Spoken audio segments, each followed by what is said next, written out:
الحمدللہ رب العالمین والصلاة والسلام علی سید الانبیاء والمرسلین اما بعد فاعوذ باللہ من الشیطان الرجیم بسم اللہ الرحمن الرحیم الصلاة والسلام علیک یا رسول اللہ وعلی آلک واصحابک یا حبیب اللہ الصلاة والسلام علیک یا نبی اللہ وعلى آلك واصحابك یا نور اللہ۔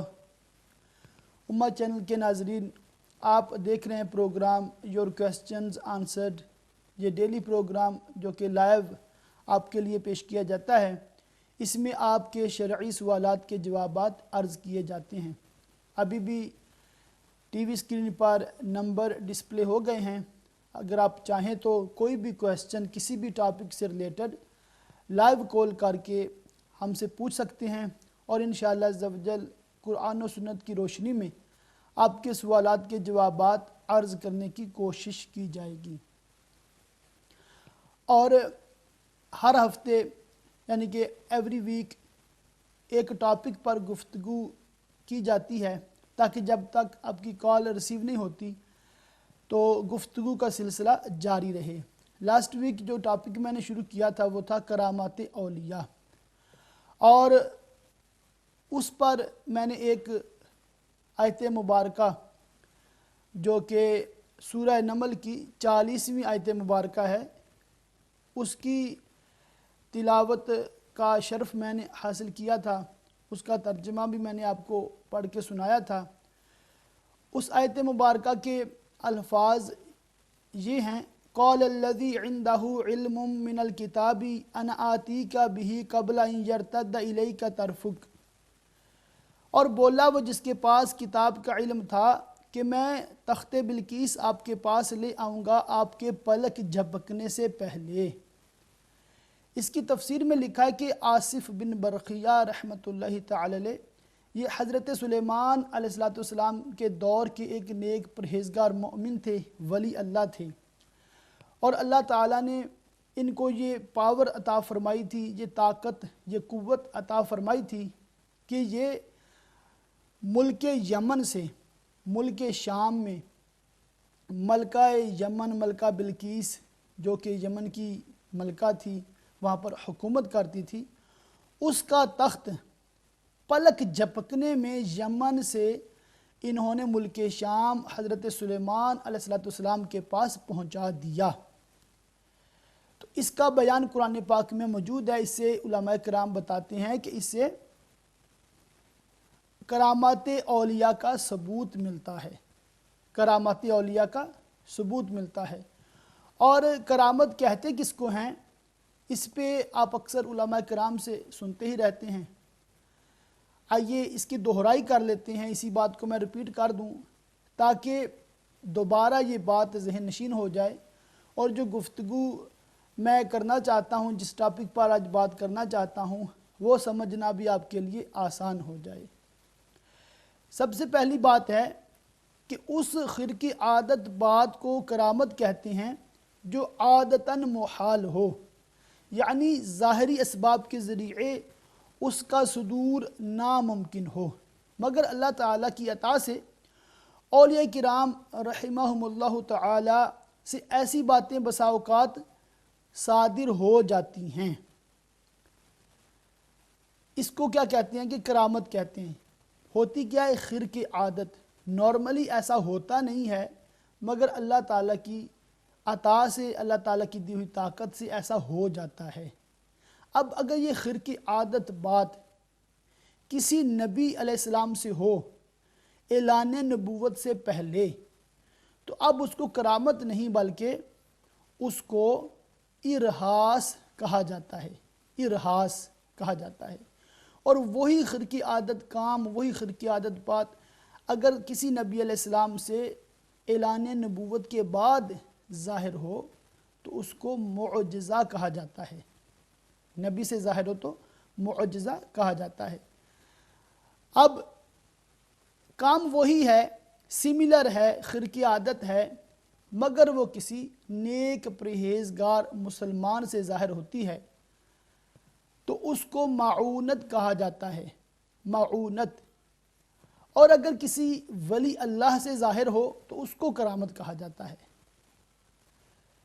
اب یہاں پر میں آپ کو ایک بات عرض کرتا چلوں کہ ہر وہ نیک پرہیزگار مسلمان جس سے کرامت ظاہر ہوتی ہے، یہ ضروری نہیں ہے کہ وہ ولی ہو، وہ معونت بھی ہو سکتی ہے۔ یہ پوائنٹ ہے مین جو آپ نے ذہن میں رکھنا ہے کہ بندہ بڑا پرہیزگار ہے، بندہ بڑا نیک ہے، اس سے کرامت بھی ظاہر ہو گئی ہے، پھر بھی یہ اس چیز کی سند نہیں ہے، اس چیز کی سرٹیفکیٹ نہیں ہے کہ وہ بندہ واقعی ولی اللہ ہے اور ولایت کے بڑے اعلیٰ مقام پر ہے، بلکہ اللہ تعالیٰ نیک صالحین مؤمنین کے لیے بھی ایسے کام، خرقی عادت کام ظاہر فرما دیتا ہے جسے معونت کہا جاتا ہے۔ اور اگر یہی خرقی عادت کام ہے کسی فاسق یا کسی کافر سے ظاہر ہو تو اس کو پھر استدراج کا نام دیا جاتا ہے۔ اب یہ آخری جو لفظ ہے استدراج، اس سے آپ کو اندازہ ہوگا کہ کام وہی ہے، خرقی عادت ہے، جیسا کسی ولی سے ظاہر ہو سکتا ہے ایسے کسی کافر سے بھی ظاہر ہونا ممکن ہے، تو پھر اس کو اس کافر کی کرامت نہیں کہیں گے یا کوئی فاسق ہے۔ جیسے ہمارے اس دور میں کئی جعلی پیر ہیں اور ایسے پیر ہیں کہ وہ ظاہر طور پر فسق میں مبتلا ہوتے ہیں۔ مثال کے طور پر جی ایک کالر ہے ہمارے ساتھ، ان سے پہلے بات کرتے ہیں۔ السلام علیکم۔ وعلیکم السلام جی، میں یوسف بول رہا ہوں برمنگھم سے، ٹھیک ہو؟ جی اللہ کا کرم ہے۔ میں سوال یہ کرنا چاہ رہا ہوں بھائی، ولی بزرگ جو ہوتے ہیں پیر فقیر، کس طرح ان کو دیکھنا چاہیے بیفور بات ہونے سے پہلے، کس طریقے سے؟ یا اللہ یو نو پرابلم، میں جی بتاتا تو ہوں اللہ آپ کے کس سائڈ لنک ہونا ہو۔ بہت سارے اس ملک میں اور دوسرے ملک میں جعلی پیر بھی ہے، کس اس طریقے سے ان سے بچنا کس طریقے سے ہونا چاہیے؟ ٹھیک ہے، آپ دیکھیں انشاءاللہ اس پہ میں بات کرتا ہوں۔ جی ٹھیک ہے، خدا حافظ۔ خدا حافظ۔ جزاک اللہ، آپ نے کال کی ہے، یوسف بھائی نے برمنگھم سے کال کی، آپ کا شکریہ ادا کرتے ہیں۔ اور بھی کالرز اگر کال کرنا چاہیں تو آپ جب بھی کال کریں گے انشاءاللہ میں گفتگو وہی موقوف کر کے آپ کی کال ریسیو کروں گا۔ یوسف بھائی کی بات سوال پر ہی میں انشاءاللہ بھی آتا ہوں، تو میں اسی پہ بات کر لیتا ہوں۔ یوسف بھائی کا سوال ہے کہ ولی کو کیسے دیکھیں، ان کو کیا پہچان ہے، اور مرید ہونے سے پہلے ہمیں کیا کیا شرائط دیکھنی ہیں۔ تو جی ناظرین، میں عرض کر رہا تھا کہ ہمارے دور میں کئی جعلی پیر ہیں، کئی نقلی پیر ہیں، اور وہ اپنے آپ کو پیر ظاہر کرتے ہیں، ٹائٹل لکھتے ہیں اپنے نام کے ساتھ۔ اب ہوتا کیا کہ ظاہری طور پر بھی فسق میں مبتلا ہوتے ہیں۔ مثال کے طور پر بے پردہ عورتوں سے ملنا جلنا، یہ ایک فسق ان کا ہوتا ہے، عموماً لوگوں کو پتہ ہوتا ہے۔ دوسرا ان میں فسق یہ ہوتا ہے کہ داڑھی ہی نہیں رکھتے۔ بعض ایسے کلین شیوڈ ہوتے ہیں، وہ پیر بنے ہوتے ہیں اور کہتے ہیں جی ہمارے دادا بڑے بزرگ تھے، ہمارے باپ بڑے بزرگ تھے۔ تو اس طرح وہ پیر زادہ تو ہیں، یعنی کہ پیر کے بیٹے تو ہیں، مگر وہ پیر نہیں ہیں۔ پیر کی شرائط ابھی میں بیان کروں گا، تو اس میں یہ شرط نہیں ہے کہ کسی ولی اللہ کا بیٹا ہونا بھی شرط ہے پیر ہونے کے لیے، یہ شرط نہیں ہے۔ اور بعض ایسے ہوتے ہیں کہ انہوں نے سر کے جو بال ہوتے ہیں جسے زلفیں کہا جاتا ہے، اتنی دراز رکھی ہوتی ہیں کہ وہ کندھوں سے نیچے جا رہی ہوتی ہیں اور عورتوں سے مشابہت ہو رہی ہوتی ہے، اور اس چیز کو وہ اپنے کو وہ طریقت کا بڑا درویش اور بڑا فقیر اور بڑا اس کو ظاہر کر رہے ہوتے ہیں کہ یہ بڑا پہنچا ہوا ہے۔ حالانکہ پہنچا ہوا کہاں تک ہے؟ کسی بزرگ رحمۃ اللہ علیہ سے پوچھا گیا کہ فلاں بندہ بڑا پہنچا ہوا ہے، وہ کہتے ہیں وہ واقعی پہنچا ہوا ہے، مگر وہ رحمان تک نہیں بلکہ شیطان تک پہنچا ہوا ہے۔ کہ ہمارے پاس جو اصول ہے، ہمارے پاس جو معیار ہے وہ شریعت ہے۔ ہم نے دیکھنا ہے کہ وہ بندہ جو ظاہر شریعت ہے اس پہ عمل کرتا ہے کہ نہیں کرتا ہے۔ نماز ہے مثال کے طور پہ، کیا وہ نمازیں پڑھتا ہے؟ داڑھی شریف سنت کے مطابق رکھنا، یہ واجب علماء نے اس کو لکھا ہے۔ داڑھی منڈانا یا ایک مٹھی سے گٹانا، اس کو فسق لکھا ہے، اس کو گناہ لکھا ہے۔ اب کوئی داڑھی ہی نہیں رکھتا یا ایک مٹھی سے کم رکھتا ہے تو وہ بھی پیر نہیں ہے۔ اسی طرح جو سر کے بال میں سے عرض کیا کہ سر میں پہ زلفیں رکھنا سنت ہے، آدھے کان تک، پورے کان تک، اتنی لمبی کہ کندھوں کو چھو جائیں، مگر کندھوں سے نیچے جو لٹکتے بال ہیں ان کو کاٹنا واجب ہو جاتا ہے تاکہ عورتوں سے مشابہت نہ ہو۔ اب اگر کوئی سر پہ بال رکھتا ہی نہیں ہے تو وہ بھی جائز ہے، چھوٹے بال رکھتا ہے وہ بھی جائز ہے، مگر لمبے بال رکھنا مرد کو اجازت نہیں ہے۔ اب ایسے بالوں والے جو ہیں وہ آپ کو سامنے نظر آ جائیں گے، ظاہر طور پہ نظر آ جائیں گے، تو ایسے لوگ پیر ہونے کے اہل نہیں ہیں۔ اب پیر بنایا کیوں جاتا ہے؟ پیر کی ضرورت ہی کیا ہے؟ اور پیر ہمیں شریعت نے اس کے بارے میں کیا حکم دیا ہے؟ کیا ہر مسلمان کا پیر ہونا جیسے ہماری آج کل رواج ہے یہ ضروری ہے کہ نہیں ہے ضروری؟ آئیے اس پہ میں گفتگو کرتا ہوں۔ تو آپ اس کو ابھی یوسف بھائی کے سوال کا جواب بھی میں عرض کر رہا ہوں کہ پیر کی شرائط کیا ہیں۔ سب سے پہلی شرط جو علماء کرام نے لکھی ہے کہ وہ مسلمان ہو، صحیح العقیدہ سنی ہو، صحیح العقیدہ سنی مسلمان ہو، یہ پیر کی سب سے پہلی شرط ہے۔ اگر اس کا عقیدہ اہل سنت سے نہیں ملتا تو وہ بھی پیر ہونے کے قابل نہیں ہے، ایسے شخص کو آپ اپنا پیر نہیں بنا سکتے۔ دوسری شرط جو ہے وہ ہے عالم ہونا، اتنا علم رکھتا ہو کہ کتابوں سے خود مسئلہ وہ ڈھونڈ سکتا ہو، اپنے مسئلہ کو حل کر سکتا ہو۔ تو اس میں ظاہر سی بات ہے پھر عقائد، فقہ اور اس طرح کے کئی معاملات جو ہیں اس کو پتہ ہو ان چیزوں کا، کیونکہ پیر کا ایک مقصد ہے، وہ اس پہ میں آتا ہوں انشاءاللہ۔ پہلے آپ شرائط سن لیں۔ تو آپ نے پہلا سنا کہ وہ مسلمان صحیح العقیدہ سنی ہو، دوسری شرط ہے کہ وہ عالم ہو، تیسری شرط ہے کہ وہ فاسق معلن نہ ہو، یعنی ایسے گناہ نہ کرتا ہو ظاہری طور پر جو نظر آتے ہیں، اعلانیہ گناہ نہ کرتا ہو۔ اب دیکھیں شریعت کا حکم ہے ظاہر پر، باطن میں کوئی بندہ کیا پلان کیے ہوا ہے، وہ کس نیت سے نمازیں پڑھ رہا ہے، وہ کس نیت سے داڑھی رکھے ہوئے ہے، وہ کس نیت سے امامہ باندھے ہوئے ہے، وہ کس نیت سے مفتی بنا ہوا ہے، وہ کس نیت سے عالم بنا ہوا ہے، یہ وہ جانے اور اس کا رب جانے، مگر ہم نے ظاہر دیکھنا ہے کہ اس کا ظاہر شریعت کے مطابق ہے کہ نہیں ہے۔ تو یہ ہے کہ ظاہر طور پر وہ ایسے گناہ میں کسی میں مبتلا نہ ہو، اعلانیہ گناہ نہ کرتا ہو۔ تو یہ تیسری شرط ہے کہ وہ فاسق معلن نہ ہو۔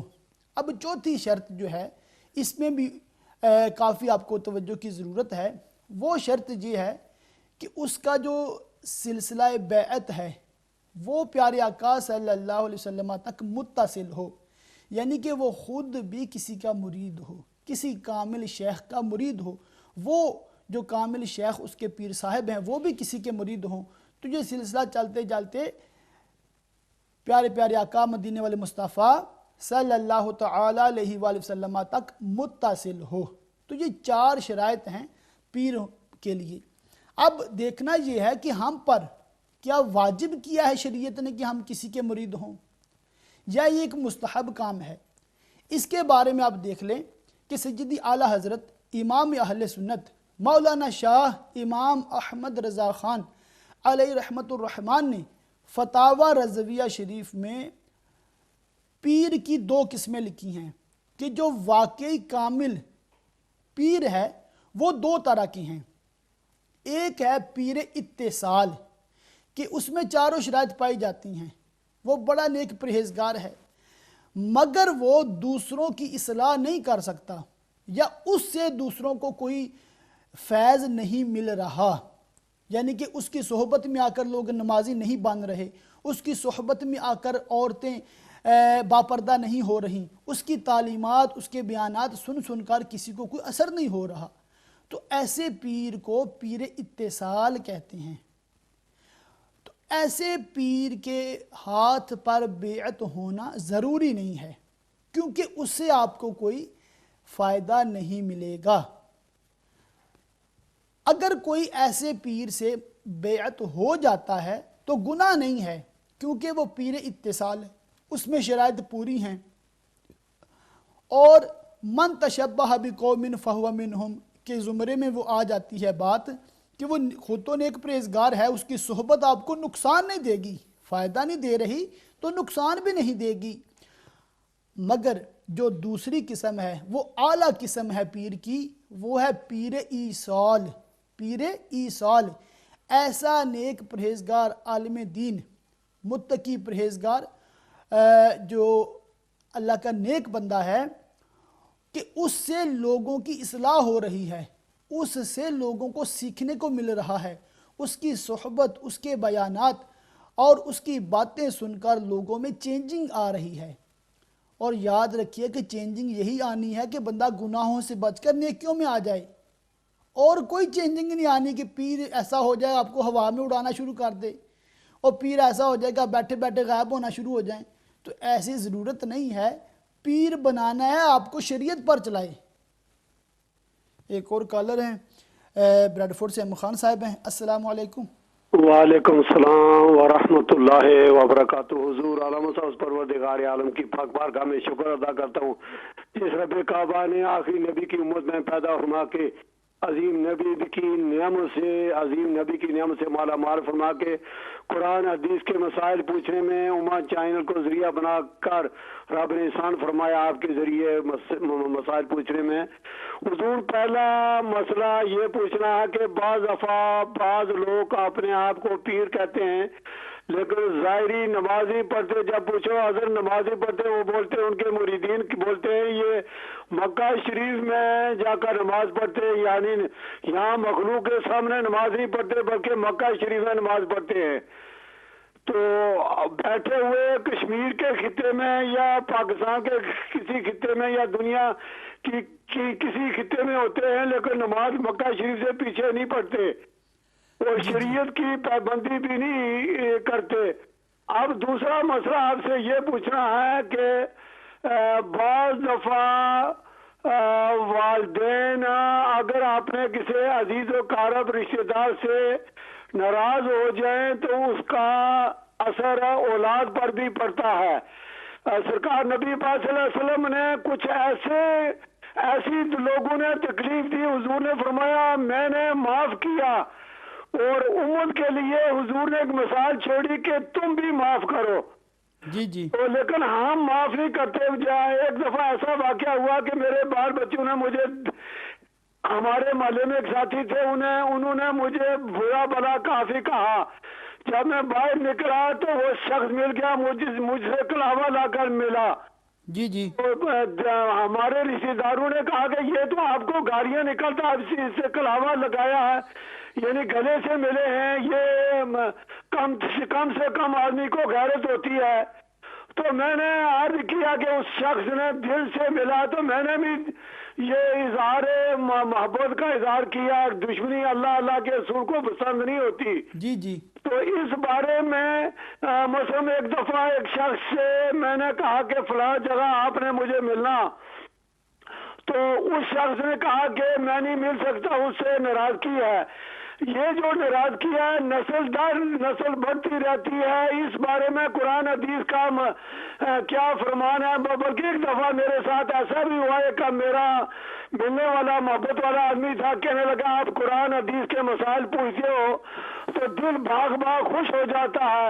اس کے بعد کہنے لگا میں اللہ کی پاک بارگاہ میں یہ دعا کروں گا آپ کی زبان بند ہو جائے اور مجھے بڑی خوشی ہوگی۔ تو میں نے اس سے کچھ نہ کہا، میں نے کہا بس سلام دے کر میں آگے چلا گیا۔ بعض دفعہ مخلوق میں کچھ ایسے آدمی بھی ہوتے ہیں جو آدمی کی تعریف کر کے وہاں اس کے یا پبلک کے سامنے یا اپنے سامنے بےعزتی کر دیتے ہیں۔ جی جزاک اللہ، آپ نے کال کی، آپ ہر وقت جب بھی کال کرتے ہیں ماشاءاللہ اچھی باتیں کرتے ہیں، اور ساتھ میں آپ کا مقصد دوسروں کی اصلاح بھی ہوتا ہے۔ اللہ تعالیٰ آپ کو جزائے خیر عطا فرمائے۔ تو میں عرض کر رہا تھا کہ پیر کی شرائط جو ہیں اس میں بات ہو رہی تھی کہ پیر ایصال ایسا ولی کامل، ایسا پیر کامل ہو کہ اس کی صحبت سے لوگ شریعت پر چلیں، شریعت کا علم حاصل کریں اور گناہوں سے بچیں اور فرائض و واجبات کی پابندی کریں۔ یہ ہے اصل مقصد پیر کا۔ اب دیکھیں کہ ایسا پیر ایصال ہے تو اس کی جو صحبت ہے وہ بھی اختیار کرنا یہ واجب نہیں ہے بلکہ مستحب کے درجے میں ہے. تو اس سے یہ پتہ چلتا ہے کہ بیعت ہونا یہ مستحب ہے. بیعت ہونا کیا ہے؟ مستحب ہے. ہاں اس شخص کے لیے فرض ہے جو راہ سلوک پر چلنا چاہتا ہے. اس کے بارے میں علماء کرام بتاتے ہیں کہ ایسا شخص جو اپنے شب و روز کو اللہ تعالیٰ کی عبادت کے لیے وقف کرنا چاہتا ہے تو اس پہ ظاہر شیطان پھر زیادہ اٹیک کرے گا، زیادہ حملے کرے گا. تو اس پہ پھر فرض ہے کہ ایسے بزرگ، ایسے ولی کامل کو ڈھونڈے، تلاش کرے جو اس کی لمحہ بلمحہ رہنمائی کرتا رہے. کہ جو راہ سلوک پر چلنا چاہے اس کے لیے فرض ہوتا ہے کہ اس کو ہر وقت رہنمائی کی ضرورت ہوتی ہے. اور جو بیعت برکت ہم کرتے ہیں، عمومی طور پر بیعت برکت ہی کی جاتی ہے، تو یہ بیعت برکت جو ہے یہ مستحب ہے. یہ مستحب ہے، واجب یا فرض نہیں ہے. اور بعض جاہل یہ کہہ دیتے ہیں کہ جس کا کوئی پیر نہ ہو اس کا پیر شیطان ہے. تو سیدی اعلیٰ حضرت امام اہل سنت نے اس پر سخت ناراضگی کا اظہار فرمایا اور آپ نے یہ ارشاد فرمایا کہ ہر سنی مسلمان کا پیر پیارے پیارے آقا مدینے والے مصطفیٰ صلی اللہ تعالی علیہ وآلہ وسلم ہیں اور کوئی سنی مسلمان بے پیرا نہیں ہے. تو یہ بھی آپ نوٹ رکھیں. اور جیسا کہ میں نے پہلے عرض کیا کہ اگر کوئی ایسا نیک پرہیزگار مسلمان جو پیر صاحب ہیں اور ایسے ہیں کہ ان کی صحبت، ان کے بیانات، ان کی کیا کہتے ہیں ان کا فیض جاری ہے اور لوگوں کی اصلاح ہو رہی ہے، تو ایسے نیک شخص کی صحبت اختیار کرنی چاہیے، ان سے بیعت کرنی چاہیے. اور جو جاہل قسم کے لوگ ہیں، جعلی پیر ہیں، تو ان سے بیعت نہ ہونا واجب ہے کیونکہ ان کے صحبت آپ کو بھی گناہوں پر دلیر کر دے گی. ہم دیکھتے ہیں جو پیر صاحب خود داڑھی نہیں رکھے ہوئے تو ان کے مرید بھی داڑھی شریف کی سنت سے محروم رہتے ہیں، اور جو خود بے پردہ عورتوں میں اٹھتے بیٹھتے ہیں تو ان کے مریدوں میں بھی یہ بیماری چلتی رہتی ہے. اب یہاں پر ایک بات یہ بھی عرض کر دوں کہ پیر ایصال کے لیے یہ ضروری نہیں ہے کہ وہ تعویذات بھی لکھتا ہو، وہ دم بھی کرتا ہو اور بیماروں کو بھی شفا ملتی ہو. حالانکہ جو مرشد ہے، مرشد کا جو لفظ ہے رشد سے ہے، رہنمائی سے، ہدایت سے ہے، اور مرشد کی ضرورت ہے شریعت پر چلنے کے لیے. وہ آپ کو اللہ تعالیٰ کے احکامات یاد دلاتا ہے اور پیارے آقا صلی اللہ علیہ وسلم کے فرامین عالی جو ہے وہ آپ کو بتاتا ہے، بلکہ خود ان پر عمل پیرا ہو کر آپ کو دکھاتا ہے. تو ان سے ہمیں یہ سیکھنے کو ملتا ہے کہ وہ بھی اسی دور میں ہیں اور شریعت پر چل رہے ہیں، نمازوں کی پابندی کر رہے ہیں. تو ہم ان سے پھر موٹیویشن، ان سے ہمیں دیکھ کر زیادہ ہمیں جذبہ ملتا ہے. تو ایسے شخص سے ہی بیعت ہوا جائے. تو جو شریعت پر نہیں چلتے ان سے دور رہنا چاہیے. تو احمد خان صاحب نے سوال کیا تھا بریڈ فورڈ سے کہ بعض ایسے بھی ہیں جو کہتے ہیں ہم مکے میں نمازیں پڑھتے ہیں اور رہتے پاکستان میں ہیں یا یہاں انگلینڈ میں رہتے ہیں. تو ایسے شخص خود بھی احمق ہے اور دوسروں کو بھی وہ بیوقوف بنا رہا ہے. حالانکہ جب پیارے پیارے آقا مدینے والے مصطفیٰ مدینہ منورہ میں تھے تو اب مدینہ منورہ میں نہ صرف نماز پڑھا کرتے تھے بلکہ امامت فرمایا کرتے تھے. سبحان اللہ. تو آپ نے تو کبھی بھی نہیں فرمایا کہ آج میں نماز نہیں پڑھوں گا معاذ اللہ، میں تو مکے میں نمازیں پڑھتا ہوں. کسی بھی ولی کامل سے یہ بات ثابت نہیں ہے کہ اس نے نماز ترک کی ہو.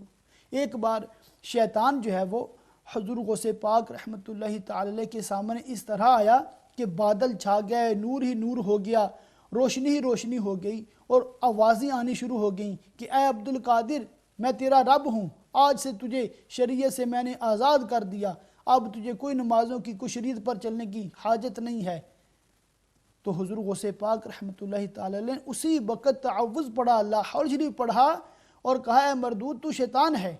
نمازیں تو انبیاء کرام کو بھی معاف نہیں ہوئیں، تو صحابہ کرام کو بھی معاف نہیں ہوئی، تو مجھے معاف کیسے ہو سکتی ہیں.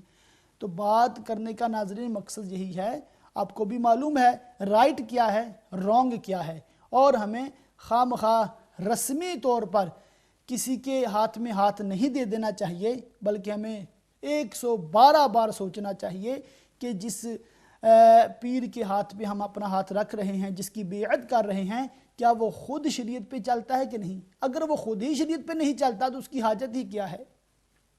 ہاں، یہ بھی عرض کر دوں کہ بعض لوگوں کو یہ ہوتا ہے کہ اگر کسی کی کرامت ظاہر ہو گئی ہے تو اس کا مطلب یہ نہیں ہے اب وہ جو بھی حکم دے تو آپ کو کرنا ہی کرنا ہے، نہیں، بلکہ آپ نے دیکھنا ہے کہ اس کا یہ حکم شریعت کے مطابق ہے کہ نہیں ہے۔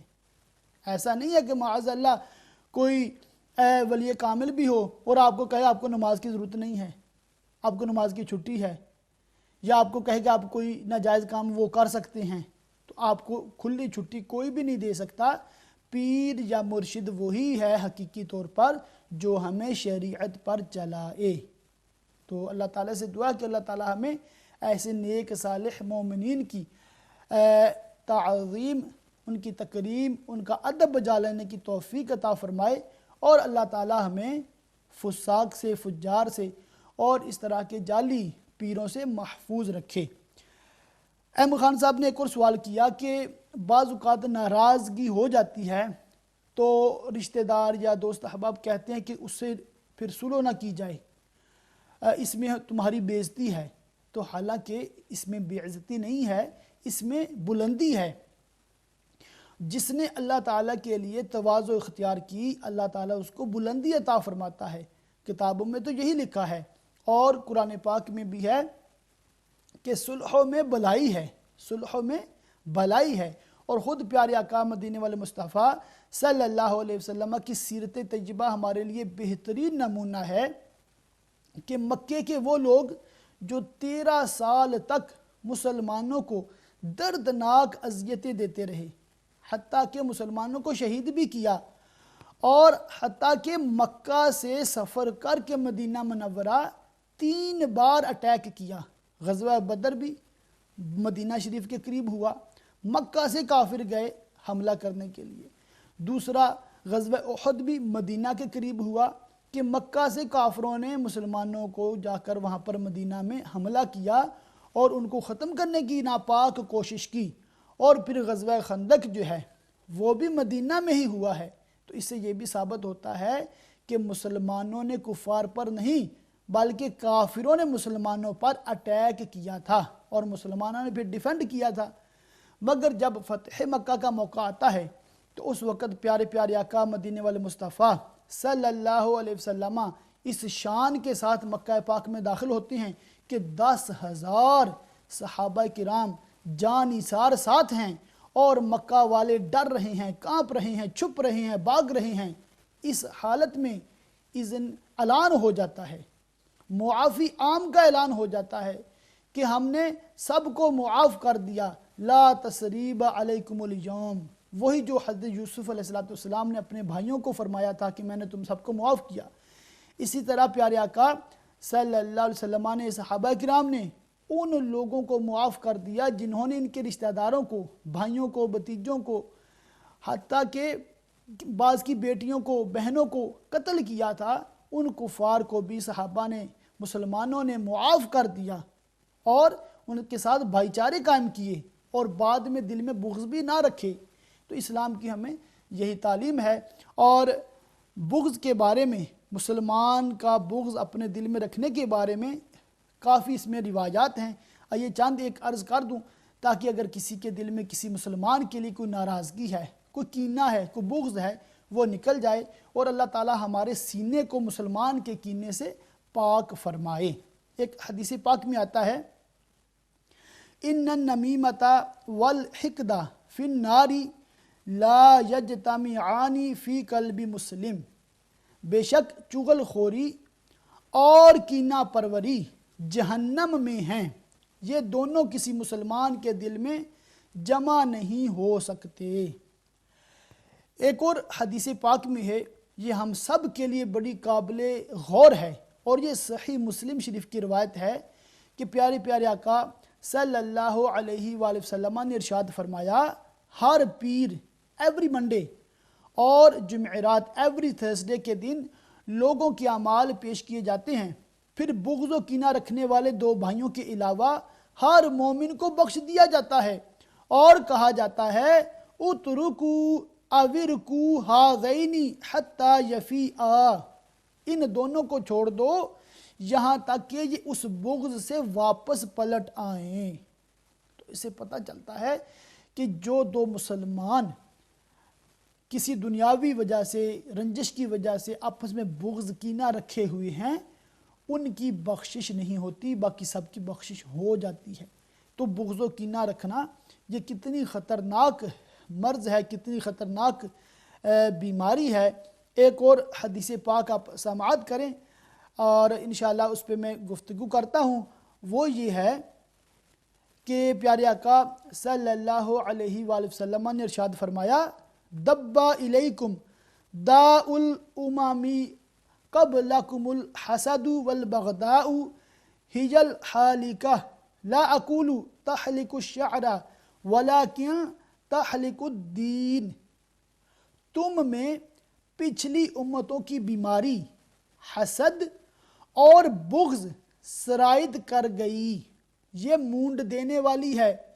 میں نہیں کہتا کہ یہ بال مونڈتی ہے، بلکہ یہ دین کو مونڈ دیتی ہے۔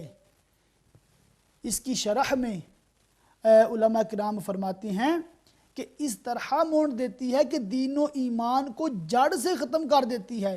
کبھی انسان بغض و حسد میں اسلام ہی چھوڑ دیتا ہے۔ شیطان بھی انہی دو بیماریوں کا مارا ہوا ہے۔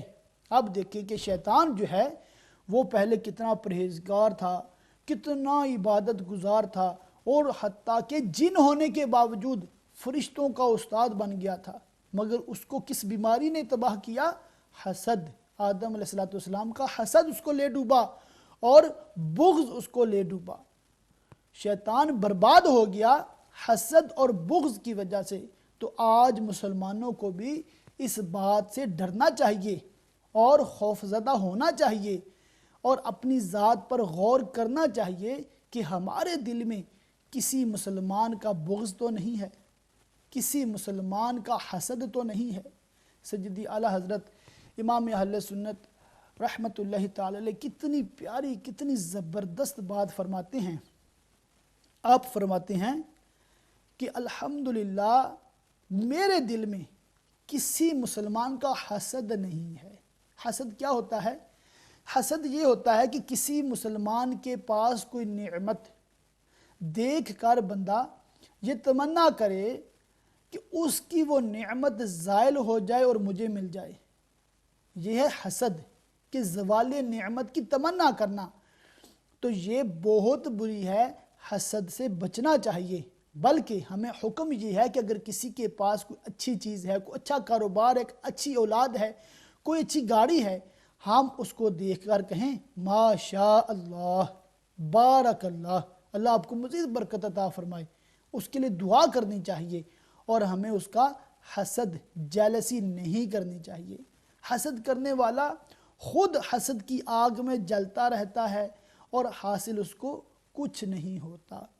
تو اللہ تعالیٰ سے دعا ہے اللہ تعالیٰ ہم سب مسلمانوں کو حسد سے، بغض سے اور آپس کی جو رنجشیں ہیں ان سے محفوظ رکھے۔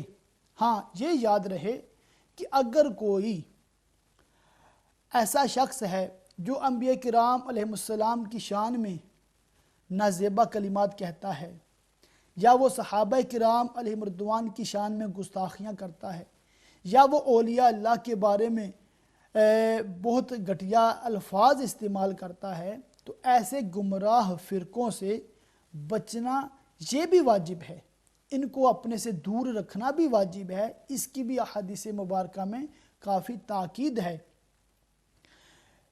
ایاکم و ایاہم، یہ الفاظ ہیں حدیث پاک کے کہ ان کو اپنے سے دور کرو اور ان سے دور رہو، کہیں وہ تمہیں بھی گمراہ نہ کر دیں۔ تو اللہ تعالی ہمیں بے ادبی اور بے ادبوں سے محفوظ رکھے۔ ایک اور سوال جو موصول ہوا ہے وہ یہ ہے کہ کیا کوئی حنفی مسلمان شافعی امام کے پیچھے نماز پڑھ سکتا ہے یا نہیں؟ ناظرین، آپ غور فرمائیں کہ حنفی اور شافعی جو ہیں ان میں تھوڑا اختلاف ہے بعض مسائل میں، مثلا وضو کا مسئلہ ہے۔ اب مسئلہ حنفیوں کے نزدیک یہ ہے کہ اگر جسم سے خون نکل آیا تو وہ جو ہے وہ وضو ٹوٹ جائے گا، مگر امام شافعی رحمۃ اللہ علیہ کے نزدیک یہ ہے کہ اگر جسم سے خون نکلا تو وہ وضو نہیں ٹوٹے گا۔ اب شافعی امام کے پیچھے نماز پڑھنے میں ایک رسک یہ ہے کہ ہو سکتا ہے کہ اس کے جسم سے ایسے امام کے کوئی زخم وغیرہ لگا ہو، خون نکلا ہو، اس کا وضو ٹوٹا ہو، ہمارے نزدیک ٹوٹا ہے تو وہ اسی طرح نماز پڑھا رہا ہو تو پھر تو اس کے پیچھے ہماری نماز ہی نہیں ہوگی۔ اب مسئلہ یہ ہے کہ ضروری بھی نہیں ہے کہ اس کا ایسے ہوا ہو پرابلم۔ اگر کوئی شافعی امام ایسا ہو جو حنفی لوگوں کی رعایت کرتا ہو، یعنی کہ اگر اس کی جسم سے خون نکلا تو وہ وضو کر لیتا ہے، اور یہ نادر صورت ہے، ہر وقت پیش بھی نہیں آتی، اور اس طرح کی اور مسائل ہیں، اگر وہ حنفیوں کی رعایت کرتا ہے تو اس کے پیچھے نماز پڑھنے میں کوئی حرج نہیں ہے، اس کے پیچھے نماز ہو جائے گی۔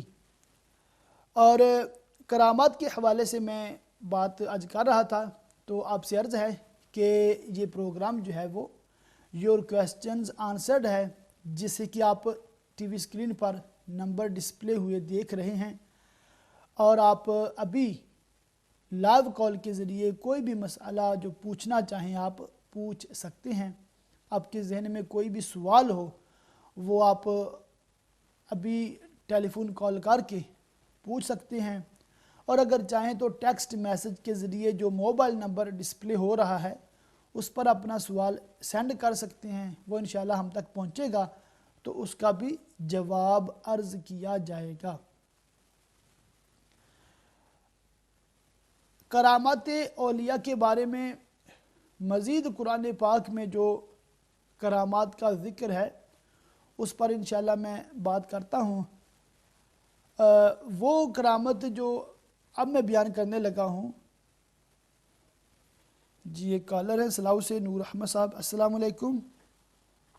وعلیکم السلام ورحمۃ اللہ وبرکاتہ۔ مولانا صاحب میرے دو سوال ہیں، جی جی رہنمائی فرمائیں۔ ایک تو یہ کہ جس شخص کی داڑھی شریعت کے مطابق نہ ہو، جی جی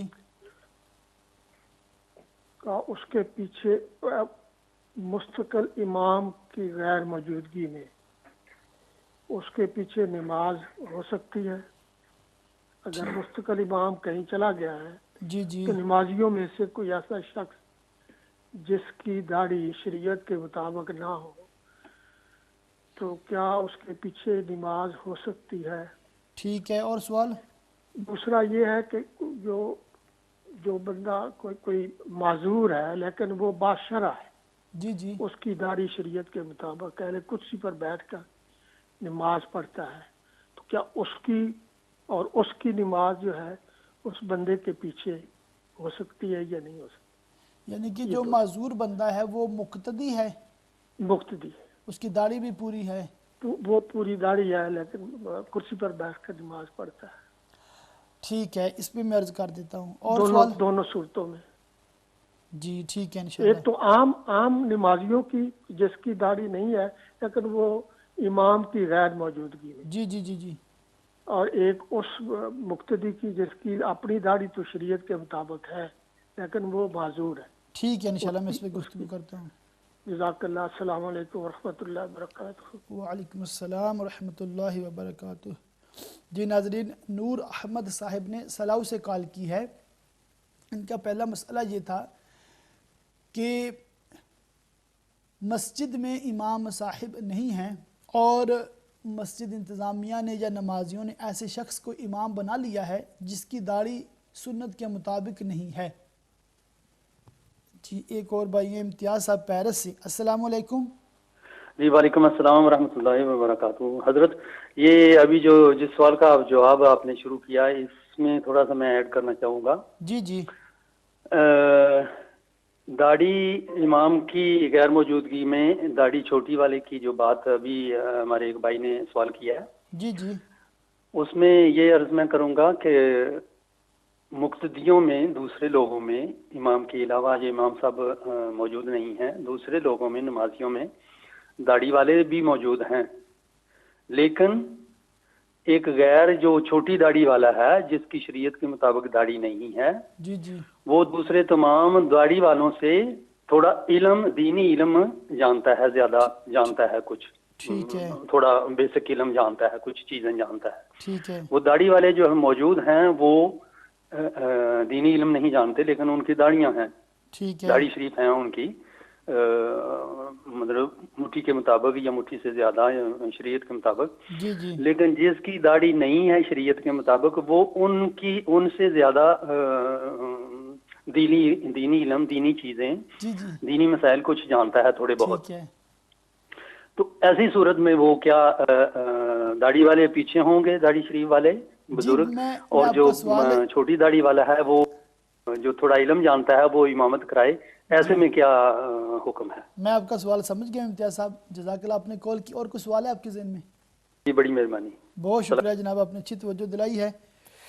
تو ناظرین میں بات کر رہا تھا کہ ایسا شخص جو ایک مٹھی سے داڑھی کام کرتا ہے، شرعاً اس کو کیا کہتے ہیں کہ فاسق ہے، اور فاسق کی اقتداء کرنے سے منع کیا گیا ہے۔ ایسے شخص کے پیچھے نماز کو علماء نے مکروہ تحریمی لکھا ہے۔ داڑھی کے علاوہ بھی اگر کوئی اعلانیہ جھوٹ بولتا ہے، کوئی شراب معاذ اللہ پیتا ہے، یا کسی بھی گناہ کبیرہ کا مرتکب ہے اور لوگوں کو اس کے گناہ کا پتہ ہے، تو ایسے شخص کی جو امامت ہے وہ بھی مکروہ تحریمی رہے گی۔ پہلے سوال کا میں جواب عرض کر رہا تھا۔ سوال یہ ہم سے پوچھا ہے نور احمد بھائی نے سلاؤ سے، کہ ایک شخص ہے جس کی داڑھی ایک مٹھی سے کم ہے، وہ ایسے لوگوں کی امامت کر رہا ہے جو باشرع ہیں، جن کی داڑیاں پوری ہیں، اور جو عالم بھی ہیں۔ عالم سے مراد اتنا علم رکھتے ہیں، نماز کے ضروری مسائل جانتے ہیں، قرآن پاک تجوید کے ساتھ پڑھ سکتے ہیں۔ جی ایک اور بہن ہے برمنگم سے۔ السلام علیکم۔ وعلیکم السلام ورحمۃ اللہ وبرکاتہ۔ علامہ صاحب، اللہ رب العزت آپ کو دراز عمر بالخیر عطا کرے۔ جی آمین، جزاک اللہ۔ اور آپ کا کہنا اور ہمارا سننا قبول کرے۔ آمین۔ علامہ صاحب، آج میں آپ سے پوچھنا چاہتی ہوں نماز کے اندر لقمہ دینے کا حکم، یہ بھی آپ ناظرین کو بتا دیجیے گا کہ اس کا مطلب معنی کیا ہے۔ اب جیسے گھر میں کوئی بچی نماز پڑھ رہی ہے، بالغ بچی نماز پڑھ رہی ہے، اور ماں کا خیال مطلب دیکھ لیتی ہے کہ اس نے اگر 4 پڑھنے ہیں تو وہ قاعدہ اخیرہ کی بجائے 5ویں کے لیے اٹھ جاتی ہے، اور ماں اس کو مطلب اشارے سے کر کے یا یہ کہنے لگی کہ نہیں تم 5ویں کے لیے اٹھی ہو، بیٹھ جاؤ، تو ایسی جی نماز کا کیا حکم ہوگا؟ کیا جی بچی کو وہ لقمہ قبول کر لینا چاہیے یا جی ماں کو دینا ہی نہیں چاہیے تھا؟ دونوں کا حکم جی بتا دیں۔ جی ٹھیک ہے، اور سوال؟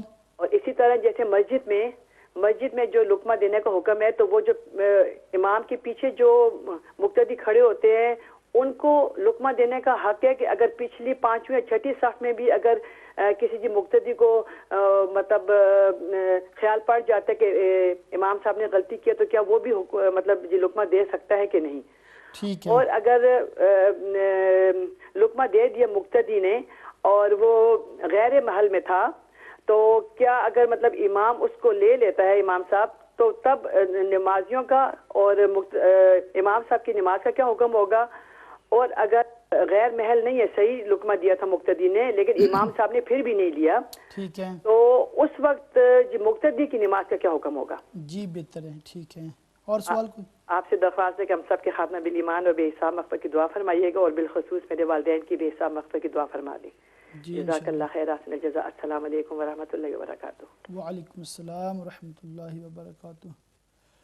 اللہ تعالیٰ سے دعا کہ اللہ تعالیٰ ہمارے ماں باپ کی، ساری امت کی مغفرت فرمائے، اور جتنے بھی امہ چینل کے بالخصوص ناظرین ہیں جن کے رشتہ داروں میں جو بھی چھوٹے بڑے ایمان کی حالت میں دنیا سے رخصت ہو چکے، اللہ تعالیٰ تمام مسلمین کی مغفرت و بخشش عطا فرمائے، اور جو مسلمات ہیں خواتین جو فوت ہوئی ہیں اللہ تعالیٰ ان کی بھی بخشش و مغفرت فرمائے۔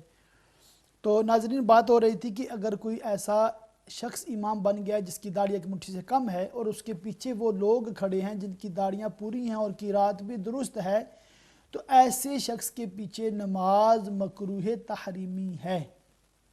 پہلا مسئلہ یہ ہے۔ دوسرا مسئلہ یہ ہے، جو پیرس سے امتیاز صاحب کا بھی سوال ہے وہ بھی میں ایڈ کر دوں، کہ جو داڑھی منڈا ہے یا ایک مٹھی سے داڑھی اس کی کم ہے مگر وہ قرآن پاک کا درست قاری ہے، درست خواں ہے، جو اس کی قراءت درست ہے اور نماز کے ضروری مسائل بھی جانتا ہے، ایک وہ اکیلا ہے، اور جو باقی مقتدی ہیں 10 ہیں 12 ہیں وہ امامے والے ہیں، داڑھی والے ہیں، مگر وہ جاہل ہیں۔ جاہل سے مراد یہ ہے کہ ان کو قرآن پاک بھی درست پڑھنا نہیں آتا اور نماز کے ضروری مسائل وہ نہیں جانتے۔ تو اس صورت میں جو داڑھی منڈا ہے یا ایک مٹھی سے داڑھی جس کی کم ہے مگر وہ قاری قرآن ہے، وہ ضروری مسائل کا علم رکھنے والا ہے، تو اب یہ ضروری ہے کہ اسی کو امام بنایا جائے۔ اب اسی کے پیچھے نماز پڑھیں گے تو نماز ہوگی۔ اگر ایسے شخص کے پیچھے نماز پڑھیں گے جس کی اپنی تجوید درست نہیں ہے، جس کو نماز کے مسائل کا علم نہیں ہے، تو نماز نہیں ہوگی۔ اس میں نماز ٹوٹنے کے بھی خطرے ہوتے ہیں، کافی مسائل ہوتے ہیں۔ اب ایک نور احمد صاحب کا یہ سوال تھا کہ جیسے کوئی معذور ہے، چیئر پر بیٹھ کر نماز پڑھتا ہے، تو ظاہر سی بات ہے جو معذور ہے، ڈیزیبل جیسے کہہ لیں، گھٹنوں کے درد کی وجہ سے یا کوئی بھی عارضہ ہو سکتا ہے، وہ اگر سجدے پر قادر نہیں ہے تو اس کو چیئر پر نماز پڑھنے کی اجازت تو ہے، مگر ایسا شخص امام نہیں بن سکتا، یہ بھی مسئلہ ہے۔ ہاں، ایسا شخص جو بیٹھ کر نماز پڑھتا ہے، رکوع سجدے پر قادر ہے، تو وہ بیٹھ کر اگر نماز پڑھ سکتا ہے تو وہ امام بھی بن سکتا ہے جو رکوع سجدے پر قادر ہے۔ اب مسئلہ یہ انہوں نے پوچھا ہے کہ مقتدی ایسا ہے جو خود ڈیزیبل ہے، داڑھی بھی پوری ہے، اور کیا ہے کہ اس کا جو قرات بھی درست ہے، علم بھی رکھتا ہے، باشرح ہے، کیا اس کی نماز ایسے امام کے پیچھے ہو جائے گی جو داڑھی منڈاتا ہے یا ایک مٹھی سے گٹاتا ہے؟ تو ظاہر اس کی نماز اس کے پیچھے نہیں ہوگی، نماز اس کے پیچھے مکروہ ہوگی، تو ایسے کو امام بنانا نہیں چاہیے۔ تو مسئلہ یہ میں نے جو عرض کیا ہے یہ ہے کہ اتفاقی طور پر ایسا ہو جائے، کسی سفر میں ہیں، کسی جگہ پر ہیں، کسی گھر میں ہیں، تو یہ مسئلہ ہے کہ جس کو قرات زیادہ آتی ہے، درست آتی ہے، جو عالم ہے، علم رکھتا ہے، تو ایسے کو امام بنایا جائے گا۔ اب مستقل طور پر کسی مسجد کا ایسے شخص کو امام بنانا کہ جس کی داڑھی ہی نہیں ہے یا جس کی داڑھی ایک مٹھی سے کم ہے، تو یہ جائز نہیں ہے۔ ساری انتظامیہ، سارے نمازی گناہگار ہوں گے ایسے شخص کو جو امام بنائیں گے۔ تو اللہ تعالی ہمیں ان مسائل کو سمجھنے کی بھی اور ان پر عمل کرنے کی بھی توفیق عطا فرمائے۔ ایک جو بہن ہیں، انہوں نے برمنگم سے یہ سوال پوچھا ہے کہ اگر کسی کی بالغہ بیٹی نماز گھر میں پڑھ رہی ہے اور وہ اس میں کوئی نماز میں غلطی کرتی ہے، تو کیا اس کی والدہ یا کوئی بھی گھر کا فرد اس کو لقمہ دے سکتے ہیں؟ لقمہ یہ ہوتا ہے کہ اس کی نماز کی اصلاح کے لیے کچھ کہنا۔ اگر وہ قراءت میں غلطی کر رہی ہے تو بلند آواز سے قراءت کرنا، اس کی درست قراءت کر دینا، اور اگر وہ مثلاً اس نے اتحیات کے لیے بیٹھنا تھا، اب وہ کھڑی ہو رہی ہے، جیسے کہ چوتھی رکعت میں بیٹھنا تھا، وہ بھی پانچویں کے لیے کھڑی ہو رہی ہے، تشہد اس کا مس ہو رہا ہے، تو اس میں کہ سبحان اللہ کہا جائے بلند آواز سے، تو وہ بیٹھ جائے، اس کی توجہ آ جائے، ایسے الفاظ ہیں، اس کو لقمہ کہتے ہیں۔ تو یہ لقمہ جو ہے وہ با جماعت نماز میں جو مقتدی ہیں صرف وہی دے سکتے ہیں۔ جو نماز میں شامل نہیں ہے اگر وہ لقمہ دے گا اور اس کا لقمہ اگر نماز پڑھنے والا یا امام لے گا تو اس کی نماز ٹوٹ جائے گی۔ کیا ہمیں لقمہ دینا چاہیے اگر ہم نماز میں نہیں ہیں؟ تو بالکل ہمیں لقمہ نہیں دینا چاہیے، بلکہ جب وہ نماز مکمل کر لے تو پھر اس کو مسئلہ بتانا چاہیے کہ آپ نے جو